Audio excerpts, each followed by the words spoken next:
नमस्कार दोस्तों, जीके संसार के टॉपिक वाइज के नए वीडियो में आप सभी का स्वागत है। आज हम सब पॉलिटिक्स जुड़े टॉप 30 क्वेश्चन करने वाले हैं जो कि आपके आगामी सभी प्रतियोगी परीक्षाओं के लिए महत्वपूर्ण है। तो आज जो हम क्वेश्चन करेंगे आपकी परीक्षाओं में बार बार पूछे जाने वाले प्रश्न हैं, तो आप इस वीडियो को एंड देखिएगा। और अगर आप हमारे चैनल में पहली बार आए तो चैनल को सब्सक्राइब कर बेल आइकन को जरूर प्रेस कर लीजिएगा, जिससे कि सभी वीडियो की नोटिफिकेशन आप तक पहुँच सकेगी और ये बिल्कुल फ्री है। तो चलिए बिना देर के सेशन को स्टार्ट करते हैं। पहला क्वेश्चन कहता है किस वर्ष रेगुलेटिंग एक्ट 1773 के तहत कोलकाता में सर्वोच्च न्यायालय की स्थापना की गई। अगर आप सब इस प्रश्न का उत्तर जानते हैं तो अपने आंसर को कमेंट बॉक्स में लिखिए। वह कौन सा वर्ष है जिस वर्ष कलकत्ता में सर्वोच्च न्यायालय की स्थापना की गई थी, और एक किया गया था रेगुलेटिंग एक्ट 1773 के तहत। तो ये कब किया गया था? 1774 में। ऑप्शन बी जो है करेक्ट आंसर रहेगा। और आपको बता दूं, इस अधिनियम के द्वारा भारत में कंपनी के शासन हेतु पहली बार एक लिखित संविधान प्रस्तुत किया गया था। और इस एक्ट के तहत ये जो आपका 1773 का रेगुलेटिंग एक्ट है, इसके तहत बम्बई और मद्रास प्रेसिडेंसी जो था उसे कलकत्ता प्रेसिडेंसी के अधीन कर दिया गया था। ठीक है। और इससे कुछ और फैक्ट्स हैं कि जो कलकत्ता में सर्वोच्च न्यायालय की स्थापना की गई थी 1774 में रेगुलेटिंग एक्ट 1773 के तहत, इसमें बंगाल, बिहार और उड़ीसा को शामिल किया गया था। और इस सर्वोच्च न्यायालय के पहले जो मुख्य न्यायाधीश थे वो थे सर एलिजा इम्पे। ठीक है। और भारत के सचिव की पूर्व अनुमति पर गवर्नर जनरल तथा उसकी जो परिषद थी जो कि 4 सदस्यीय थी, 4 सदस्यीय जो समिति थी, परिषद जो थी, उसको कानून बनाने का अधिकार प्रदान किया गया। और बंगाल के गवर्नर को तीनों प्रेसिडेंसी यानी कि बॉम्बे प्रेसिडेंसी, मद्रास प्रेसिडेंसी और बंगाल प्रेसिडेंसी, इसका क्या कहा जाने लगा? गवर्नर जनरल कहा जाने लगा। और इस एक्ट के तहत बनने वाले बंगाल के प्रथम गवर्नर जनरल जो थे वो थे Lord Warren Hasting. Lord Warren Hasting पहले गवर्नर जनरल बने थे बंगाल के।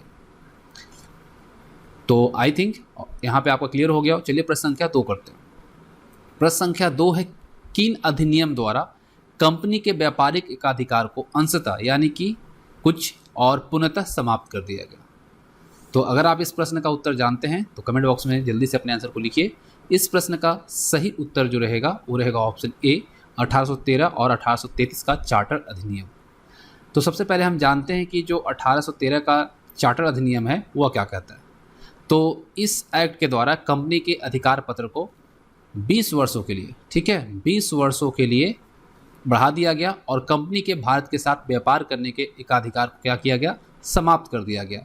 लेकिन ये जो एकाधिकार है वो चीन के साथ लागू नहीं हुआ। ठीक है। चीन के साथ व्यापार और चाय के व्यापार पर यह एकाधिकार जो है बरकरार रखा गया।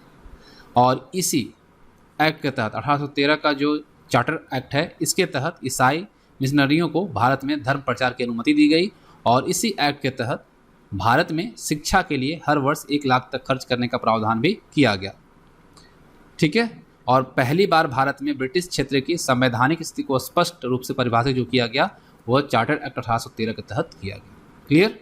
वहीं अगर हम 1833 का चार्टर अधिनियम की बात करें तो इसके तहत कंपनी के व्यापारिक अधिकार पूर्णतः समाप्त कर दिए गए। और बंगाल के गवर्नर जनरल को क्या कहा जाने लगा? भारत का गवर्नर जनरल। अगर आपसे पूछा जाए, सबसे पहले तो जो बंगाल का गवर्नर था वो 1800 नहीं बल्कि 1773 का जो रेगुलेटिंग एक्ट था उसके तहत बंगाल का गवर्नर कहलाने लगा था।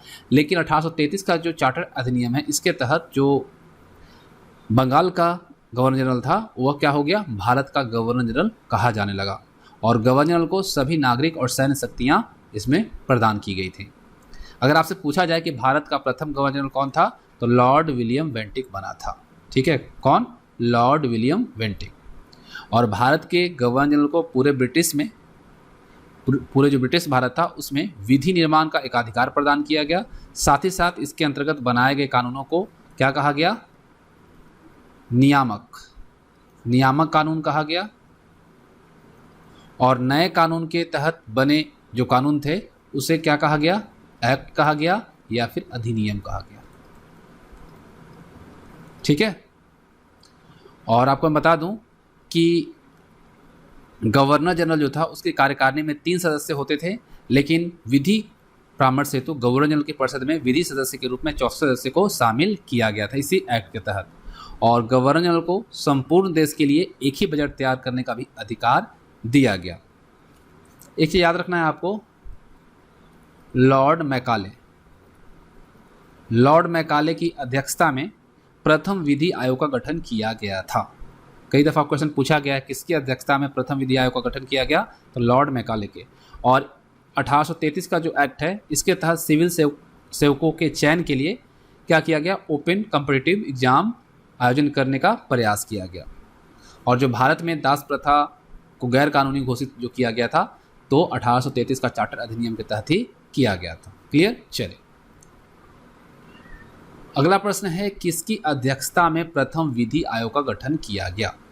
तो अभी हमने आपको बताया कि भारत में जो प्रथम विधि आयोग का गठन किया गया वो लॉर्ड मैकाले की अध्यक्षता में किया गया। और किस एक्ट के तहत, तो 1833 का चार्टर एक्ट के तहत।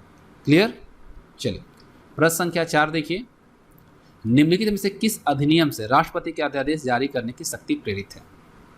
तो बताइए इस प्रश्न का सही उत्तर क्या रहेगा।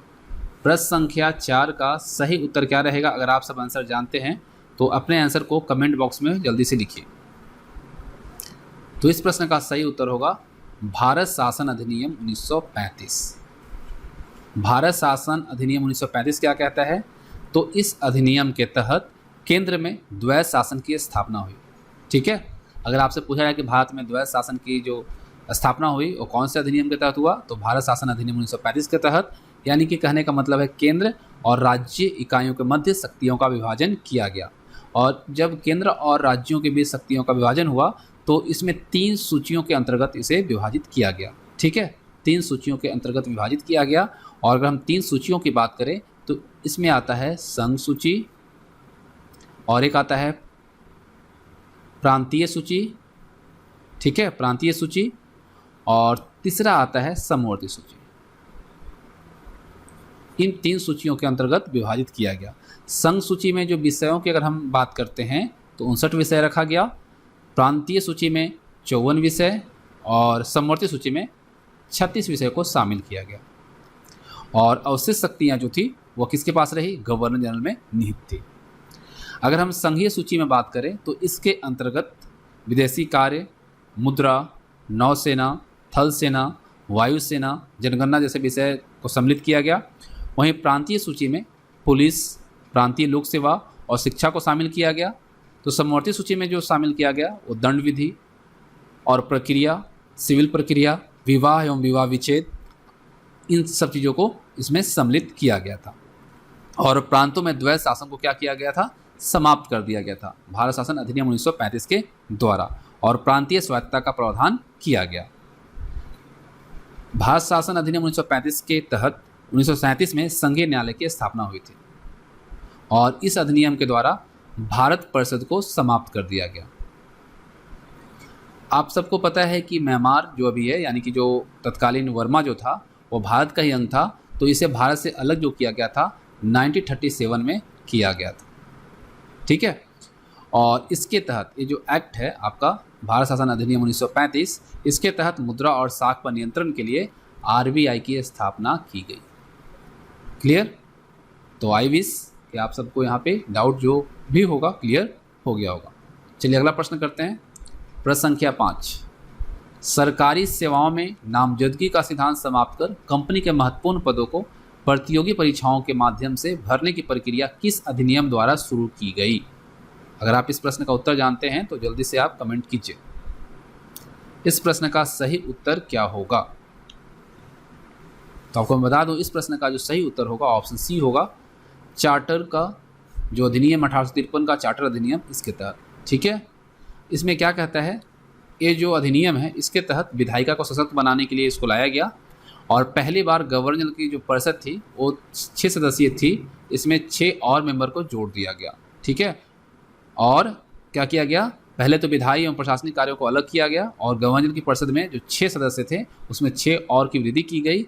और इसमें अगर हम देखें तो बंगाल के मुख्य न्यायाधीश, कलकत्ता उच्चतम न्यायालय का एक न्यायाधीश और बंगाल, मद्रास, बम्बई और आगरा प्रांत के एक प्रतिनिधि को शामिल किया गया। और कुल इसमें संख्या जो हो गई 12 हो गई। और इसी अधिनियम के द्वारा प्रमुख सरकारी सेवाओं में नामजदगी का सिद्धांत जो था उसे समाप्त कर दिया गया और कंपनी के महत्वपूर्ण पदों को प्रतियोगी परीक्षाओं के माध्यम से भरने की व्यवस्था की गई। और पहली बार भारत में सिविल सेवाओं में भारतीयों को शामिल करने का प्रावधान किया गया। ठीक है, इसी के तहत जो 1853 का चार्टर एक्ट है, इसके तहत ही भारतीयों को सिविल सर्विसेज में शामिल करने का प्रावधान किया गया। क्लियर। चलिए, प्रश्न संख्या 6 है, अप्रत्यक्ष चुनाव प्रणाली प्रारंभ जो हुआ वह किस अधिनियम से माना जाता है। प्रश्न संख्या 6, इस प्रश्न का सही उत्तर अगर आप जानते हैं तो जल्दी से कमेंट बॉक्स में अपने आंसर को लिखिए। देखिए, आप जो जानते हैं साथ में अगर आप करते चलेंगे तो रिवीजन आपका होता चला जाएगा। तो प्रश्न संख्या 6 का सही उत्तर क्या रहेगा? तो 1892 का भारतीय परिषद अधिनियम इस प्रश्न का सही उत्तर होगा। अगर हम बात करें 1892 का, ठीक है, charter act, Indian council act की, तो इस अधिनियम का उद्देश्य जो था वो विधान परिषदों का विस्तार करना और अधिक शक्तिशाली बनाना था। वायसराय को 100% विधान परिषदों के वित्तीय जो विषय थे उसकी विवेचना, जिसके अंदर राजस्व, व्यय एवं बजट करने, प्रश्न पूछने और बहस करने का अधिकार दिया गया। लेकिन ऐसे विषयों पर नियम जो है वो बनाने पर सब परिषद जो है राज्य सचिव की सहमति अनिवार्य थी। आपको मैं बता दूं कि भारतीय परिषद अधिनियम 1892 जो है ये भारतीय राष्ट्रीय कांग्रेस के 1889 से 1891 तक के अधिवेशनों में स्वीकार किए गए प्रस्तावों से प्रभावित होकर पारित किया गया था। तो यहाँ पे सही जो उत्तर है आपका ऑप्शन डी है। प्रश्न संख्या 7 देखिए, भारतीय विधायिका प्रथम बार द्विसदनीय बनाई गई। चलिए बताइए, 1909 भारतीय परिषद अधिनियम द्वारा, 1919 के भारत शासन अधिनियम द्वारा, 1935 के भारत शासन अधिनियम द्वारा या 1853 के चार्टर अधिनियम के द्वारा, किसके तहत किया गया? तो इस प्रश्न का सही उत्तर क्या रहेगा? 1919 के भारत शासन अधिनियम के द्वारा। अगर हम इस पर चर्चा करें तो इसमें जो प्रमुख प्रावधान थे वो थे केंद्र में द्विसदनात्मक विधायिका की स्थापना, जिसमें प्रथम राज्य परिषद और दूसरी केंद्रीय विधानसभा, और देश में प्रत्यक्ष निर्वाचन व्यवस्था और प्रांतों में द्वै शासन प्रणाली जो है शुरू की गई। अगर हम प्रांतीय विषयों को देखें तो पुनः दो भागों में बांटा गया, एक हस्तांतरित और दूसरा आरक्षित। हस्तांतरित में क्या किया गया? जो ट्रांसफर्ड सर्टिफिकेट सब्जेक्ट जो था उसके अंतर्गत शिक्षा, पुस्तकालय, शासन, चिकित्सा सहायता, सार्वजनिक निर्माण विभाग, इन सभी को शामिल किया गया। और इन विषयों का जो संचालन है वो गवर्नर तथा विधान परिषद के प्रति उत्तरदायी मंत्रियों की सहायता से होता था। वहीं जो रिजर्व सब्जेक्ट जो थी उसमें रक्षा, विदेश मामले, वित्त, भूमि, टैक्सेस, अकाल सहायता, न्याय, पुलिस, पेंशन, ये सभी को, छोटे बंदरगाह, सार्वजनिक सेवाएं, सभी को शामिल किया गया। और आरक्षित विषयों का संचालन जो है गवर्नर और उसकी कार्यकारी परिषद के माध्यम से किया जाता था।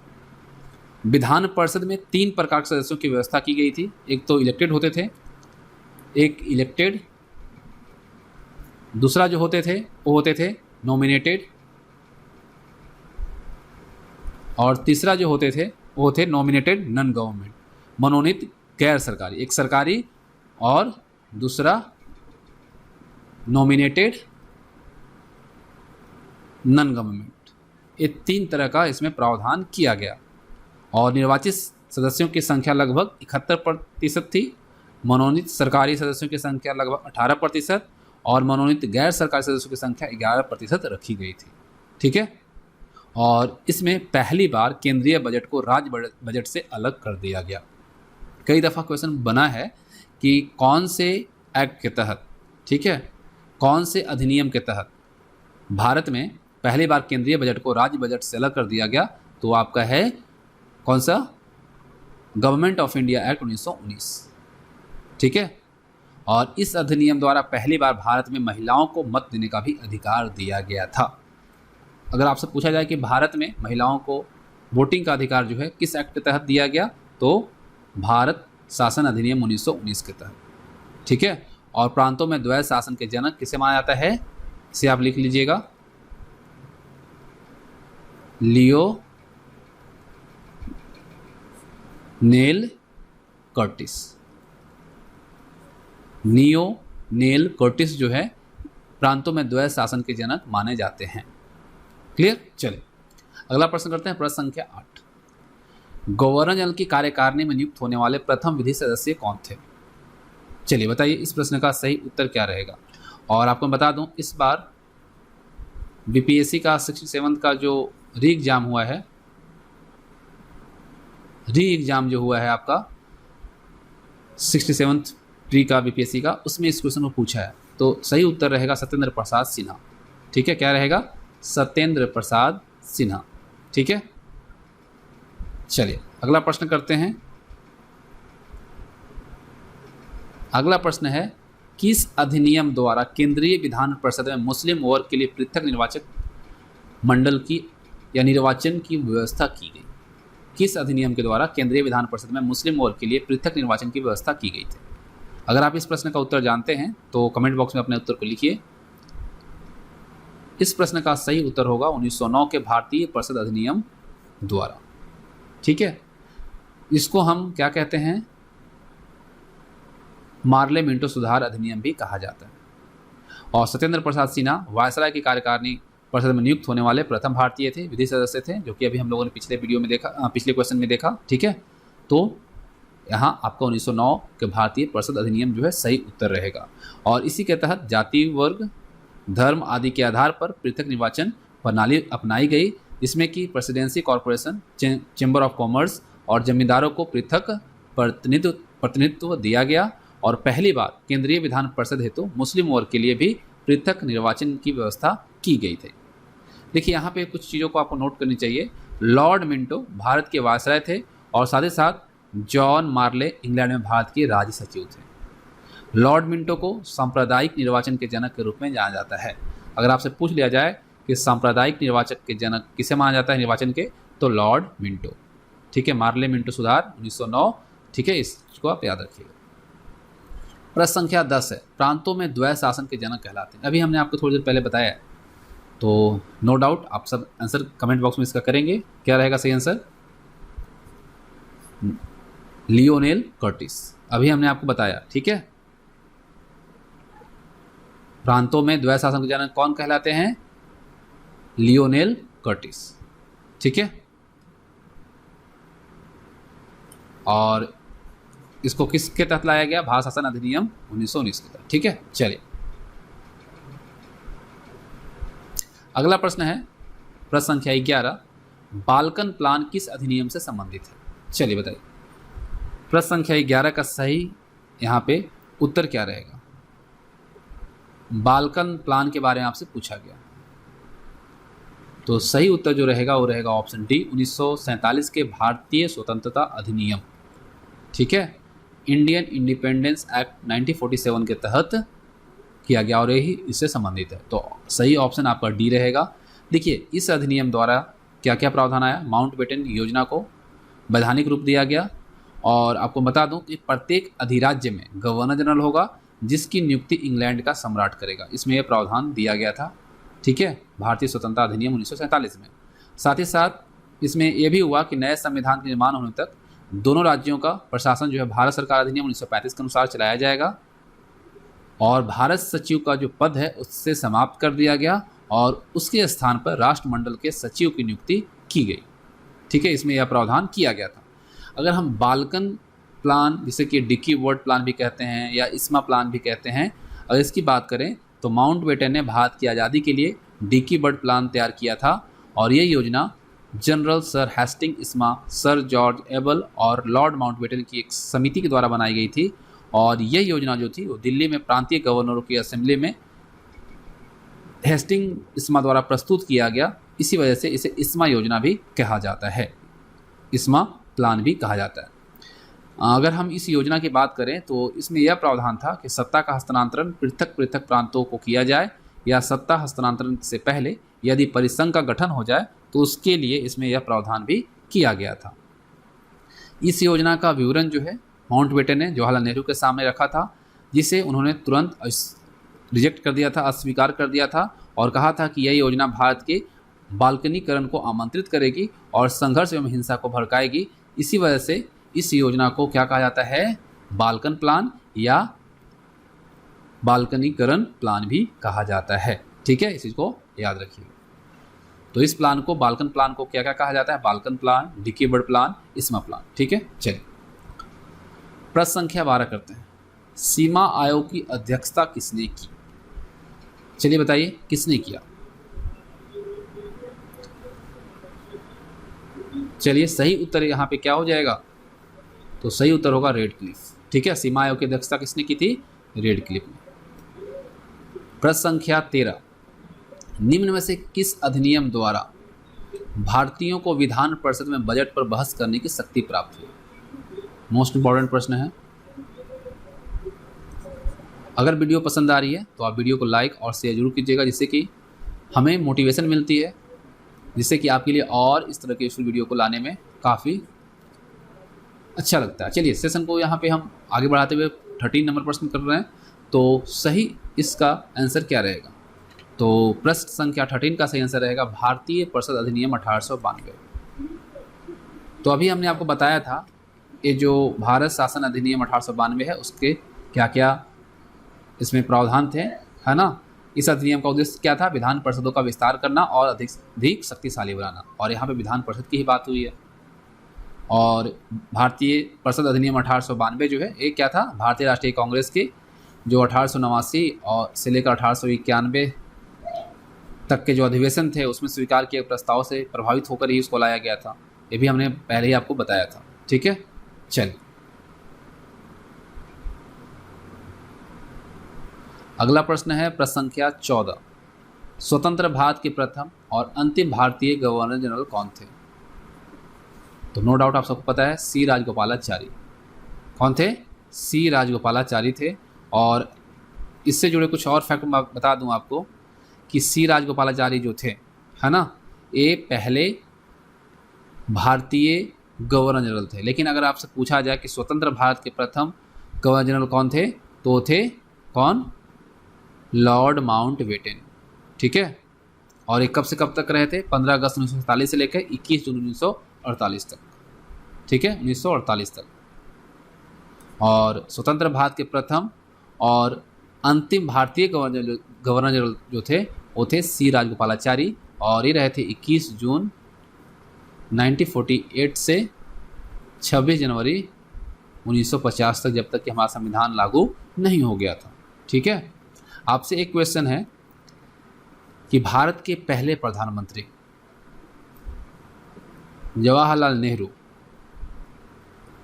ठीक है, जवाहरलाल नेहरू को शपथ किसने दिलवाई थी। भारत के प्रथम प्रधानमंत्री जवाहरलाल नेहरू को शपथ किसने दिलवाई थी। कमेंट बॉक्स में आप इसका उत्तर जरूर लिखिएगा। प्रश्न संख्या 15 करते हैं। भारत के संविधान में केंद्र और राज्यों के बीच किया गया शक्तियों का विभाजन इनमें से किसमें उल्लेखित योजना पर आधारित है। हमारा जो संविधान है उसमें केंद्र और राज्यों के बीच किया गया शक्तियों का जो विभाजन है वो किसमें उल्लेखित है। पार्लियामेंट सुधार 1909, मोंटेग्यू चेम्सफोर्ड अधिनियम 1919, भारत शासन अधिनियम 1935 या भारतीय स्वतंत्रता अधिनियम 1947। इस प्रश्न का सही उत्तर क्या रहेगा, तो भारत शासन अधिनियम 1935। हमने अभी आपको थोड़ी देर पहले बताया था, है ना, केंद्र में द्वैध शासन की स्थापना, साथ ही साथ इसमें प्रांतों में द्वैध शासन को समाप्त कर दिया गया, है ना, और इसी के अंतर्गत केंद्र तथा राज्य इकाइयों के मध्य शक्तियों का विभाजन किया गया था और 3 सूचियों के अंतर्गत किया गया था, संघ सूची, प्रांतीय सूची और समवर्ती सूची के तहत। ठीक है, चलिए प्रश्न संख्या 16 है, निम्न में से किस एक अधिनियम द्वारा भारत में संघीय न्यायालय की स्थापना की गई थी। हमने आपको बताया है, तो सही उत्तर की उम्मीद करता हूँ आप सबसे कि आप देंगे। सही उत्तर क्या रहेगा, तो यहाँ पे ऑप्शन डी सही रहेगा, क्योंकि हमने आपको बताया कि गवर्नमेंट ऑफ इंडिया एक्ट 1935 के तहत, ठीक है, 1937 में संघीय न्यायालय की स्थापना की गई थी। ठीक है, तो यहाँ पे ऑप्शन डी करेक्ट रहेगा। प्रश्न संख्या 17 देखिए, 1935 के अधिनियम द्वारा स्थापित संघ में अवशिष्ट शक्तियां किसको दी गई थी। किसको दी गई थी बताइए। प्रश्न संख्या 17 का सही उत्तर क्या रहेगा, तो गवर्नर जनरल को दिया गया था। ये दिया गया था ना, 1935 के अधिनियम के द्वारा स्थापित संघ में जो अवशिष्ट शक्तियां थी वो किसको दी गई थी, गवर्नर जनरल को दी गई थी। हमने अभी आपको थोड़ी देर पहले बताया कि इसमें जो संघ सूची थे उसमें 59 विषयों को शामिल किया गया था, प्रांतीय सूची में 54 विषय को, समवर्ती सूची में 36 विषय को शामिल किया गया था, और जो अवशिष्ट शक्तियाँ थी वो गवर्नर जनरल में निहित थी। ये सभी चीज़ों को हमने आपको पहले बताया था, तो यहाँ पे सही आंसर आपका सी रहेगा। प्रश्न संख्या 18 कहता है किस अधिनियम ने भारतीयों को अपने देश के प्रशासन में कुछ हिस्सा लेना संभव बनाया?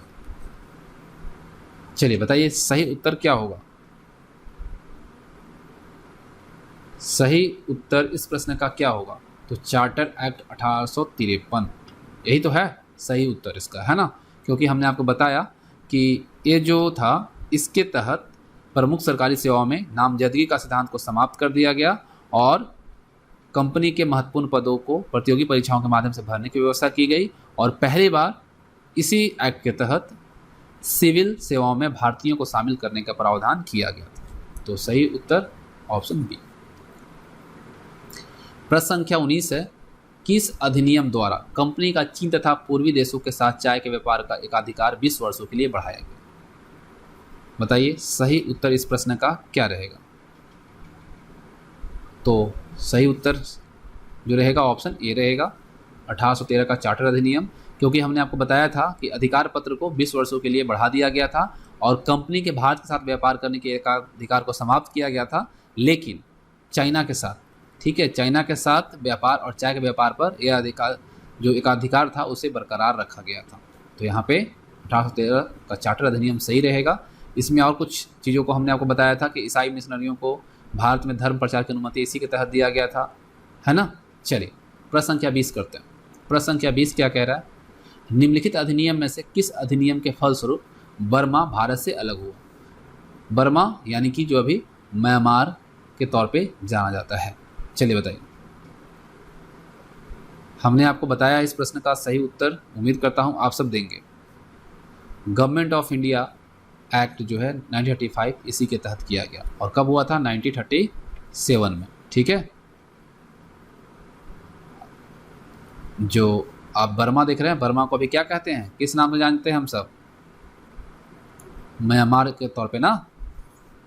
तो ये भारत से अलग कब हुआ? 1937 में। और किस एक्ट के तहत? गवर्नमेंट ऑफ इंडिया एक्ट 1935 के तहत।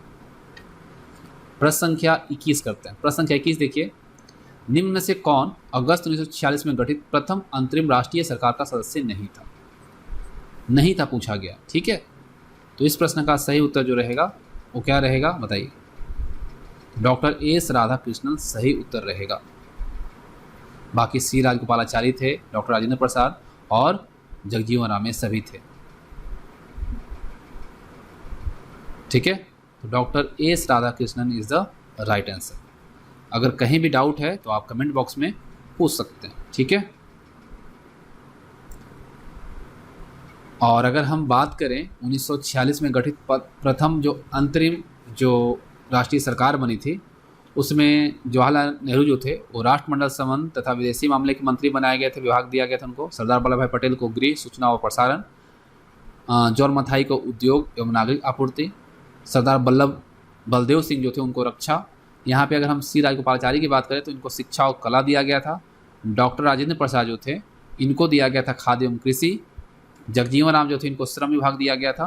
तो ये 1947 की गठित प्रथम अंतरिम सरकार जो बनी थी राष्ट्रीय सरकार उसके सदस्य थे, लेकिन ये नहीं थे। तो सही आंसर यहाँ पे सी रहेगा। प्रश्न संख्या 22 देखिए, निम्न में से किस वर्ष भारत में ब्रिटिश काल में बजट की व्यवस्था का शुभारंभ किया गया? मोस्ट इंपोर्टेंट प्रश्न है। सही उत्तर क्या रहेगा बताइए। प्रश्न संख्या 22 का सही उत्तर कीजिए अगर आप जानते हैं तो 1860, ठीक है, याद रखिएगा। मोस्ट इंपॉर्टेंट क्वेश्चन है, इसे जरूर याद रखिएगा क्योंकि कई दफ़ा क्वेश्चन पूछा गया है। भारत में किस वर्ष ब्रिटिश काल जो था उसमें बजट की व्यवस्था का शुभारंभ किया गया था? तो 1860 में, ठीक है।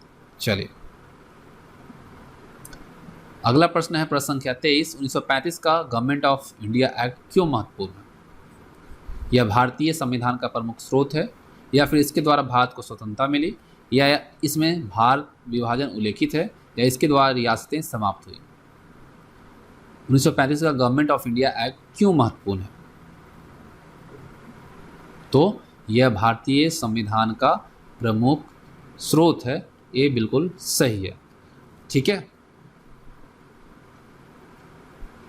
क्लियर। चलिए,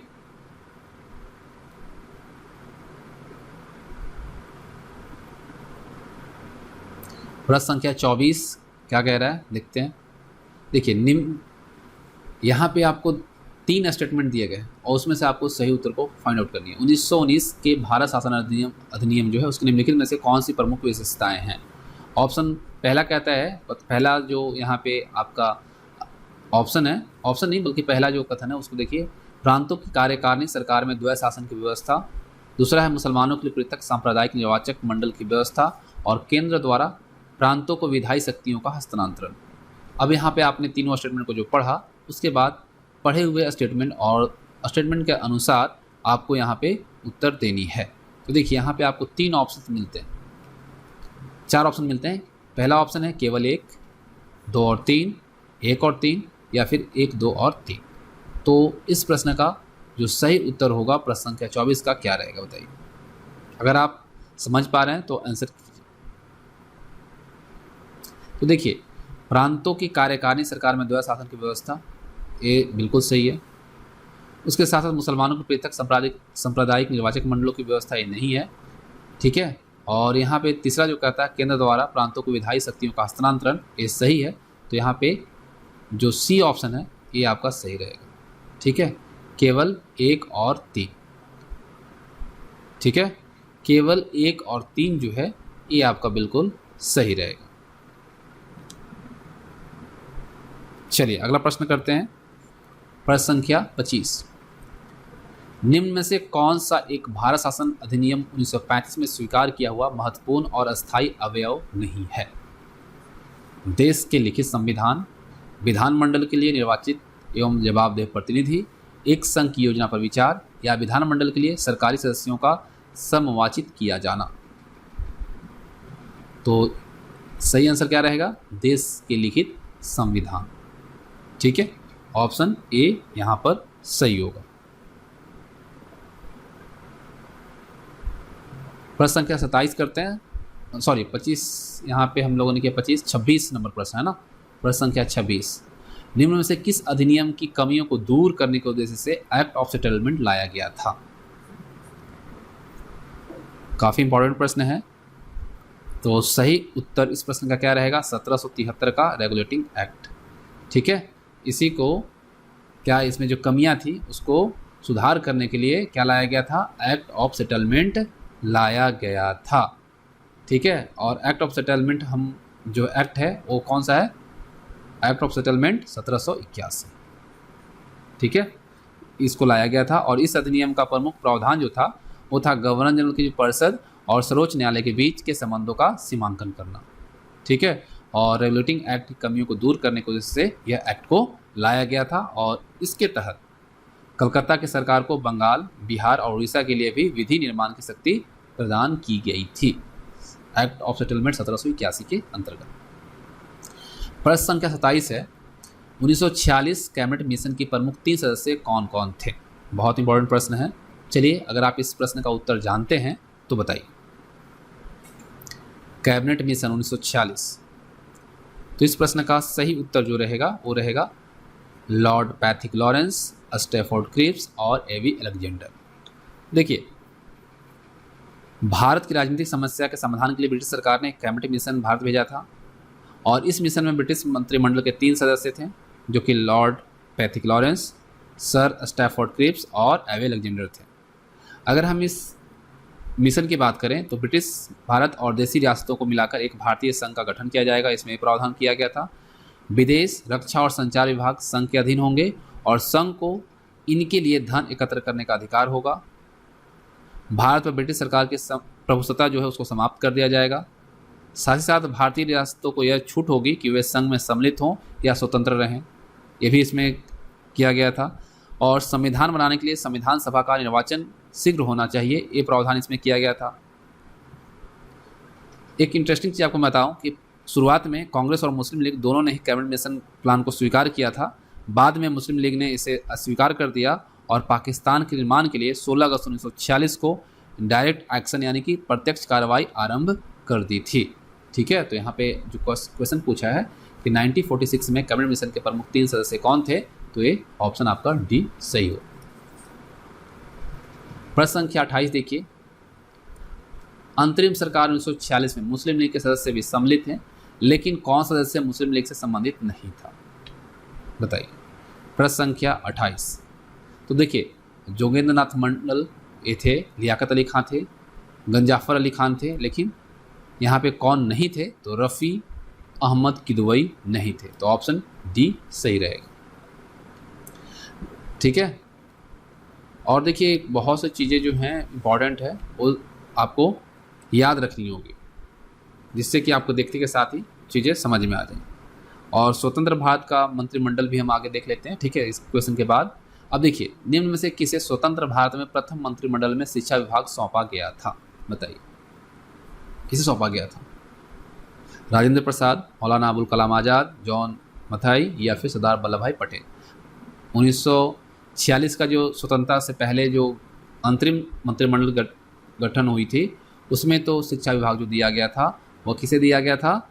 सी राजगोपालाचारी को दिया गया था। लेकिन जो स्वतंत्र भारत में यानी कि 1947 में जो मंत्रिमंडल बना, उसमें शिक्षा विभाग किसे सौंपा गया था?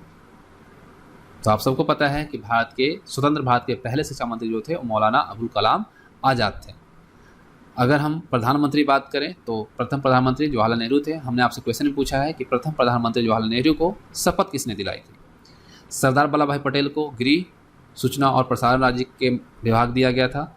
डॉक्टर राजेंद्र प्रसाद को खाद्य एवं कृषि, जॉन मथाई जो आप ऑप्शन में यहाँ पे देख रहे हैं, इनको जो विभाग दिया गया था वो रेलवे और परिवहन दिया गया था। सरदार वल्लभ भाई पटेल हम लोग देखा गृह मंत्रालय इनको दिया गया था।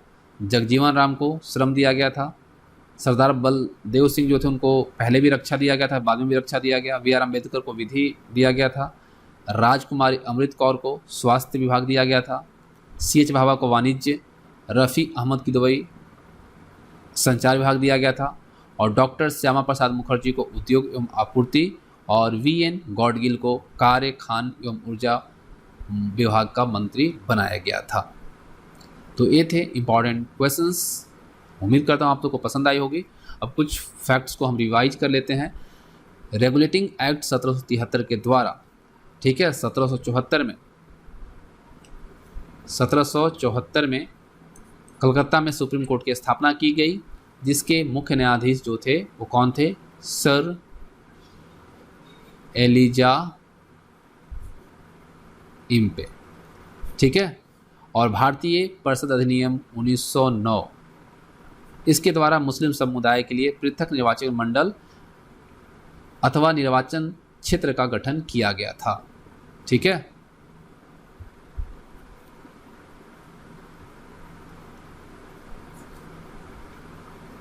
किसके लिए? मुस्लिम के लिए। भारत शासन अधिनियम 1919, इसके द्वारा प्रांतों में द्वैध शासन प्रणाली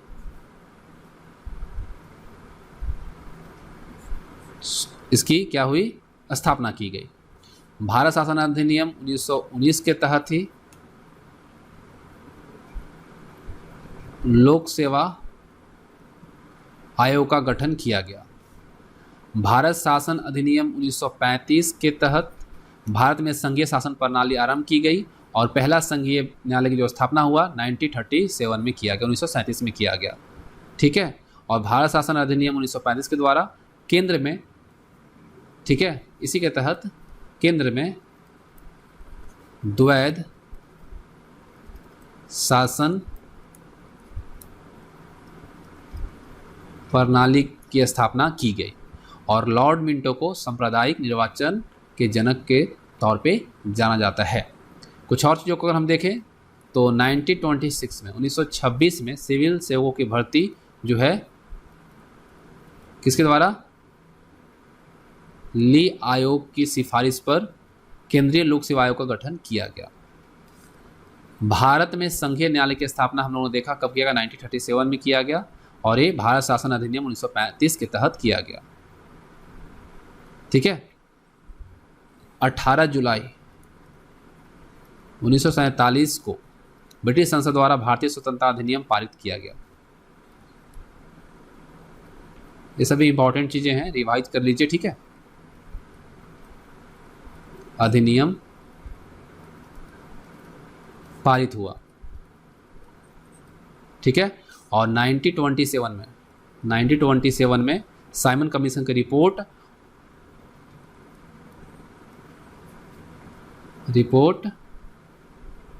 ठीक है। और 1928 में नेहरू समिति की रिपोर्ट भारत शासन अधिनियम 1935 की पृष्ठभूमि तैयार की थी। ठीक है। और लॉर्ड माउंटबेटन नए डोमिनियन भारत जो है उसके प्रथम गवर्नर जनरल बने थे। कब से कब तक रहे थे? तो हमारा जब देश आज़ाद हुआ 15 अगस्त 1947 से लेकर 21 जून 1948 तक। और 1946 में बनी संविधान सभा को स्वतंत्र भारतीय डोमिनियन की संसद के रूप में स्वीकार कर लिया गया। और अगर हम बात करते हैं स्वतंत्र भारत के प्रथम और अंतिम भारतीय गवर्नर जनरल की, तो सी राजगोपालाचारी थे, जो कि 21 जून 1948 से लेकर जब हमारा संविधान लागू हुआ 26 जनवरी 1950 को तब तक रहे। लेकिन आप सबके लिए फिर से क्वेश्चन बरकरार है कि भारत के प्रथम प्रधानमंत्री पंडित जवाहरलाल नेहरू को प्रधानमंत्री की शपथ किसने दिलवाई थी? तो आप सब कमेंट बॉक्स में जरूर बताइएगा। उम्मीद करता हूँ आप सबको वीडियो पसंद आई होगी। तो अगर वीडियो पसंद आया तो लाइक और शेयर जरूर कीजिएगा, और कोई कमी लगी तो कमेंट बॉक्स में जरूर बताइएगा। जय हिंद, जय भारत।